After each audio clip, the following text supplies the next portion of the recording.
Dimensity 9500 launching next year, rumored to have slower clock speeds than Qualcomm's Snapdragon 8 Elite, with performance cores apparently tested at 4.00 GHz.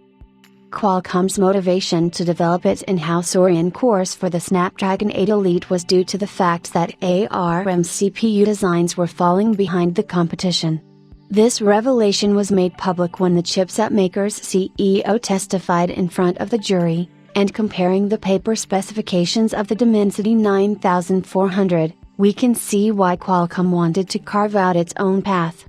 Its latest and greatest silicon's performance cores operate at 4.32 GHz as the default frequency, and what is surprising about these details is that MediaTek's Dimensity 9500, launching next year, will have its performance cores clocked at slower speeds.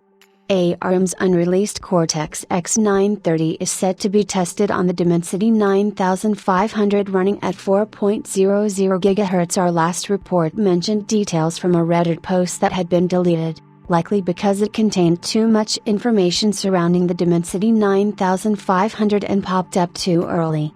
Thankfully, @Cronil got a hold of the elusive details, stating that the two Cortex-X930 cores will run at 4.00 GHz alt-width. The remaining 6 Cortex-A730 are set to operate at 3.50 GHz. While this is a significant improvement over the Dimensity 9400, whose Cortex-X925 tops at 3.62 GHz, the Snapdragon 8 Elite's performance Oryon cores at their default speeds outperform the Cortex-X925. With sufficient cooling, the Snapdragon 8 Elite's performance cores can also reach 4.57 GHz, resulting in nearly a 1 GHz difference between the Dimensity 9400. Assuming that the Dimensity 9500's Cortex-X930 did not boast an architectural improvement, the 4.00 GHz clock speed meant that it would be slower than the Snapdragon 8 Elite, though we do not believe this will be the case. However, it should be noted that the Snapdragon 8 Elite Gen 2, which is set to launch next year, is rumored to be tested with its performance cores running at 5.00 GHz. This advantage likely comes from adopting an in-house design, an approach that Apple has relied on for years, which is why its A18 and A18 Pro's performance cores can run at 4.04 GHz.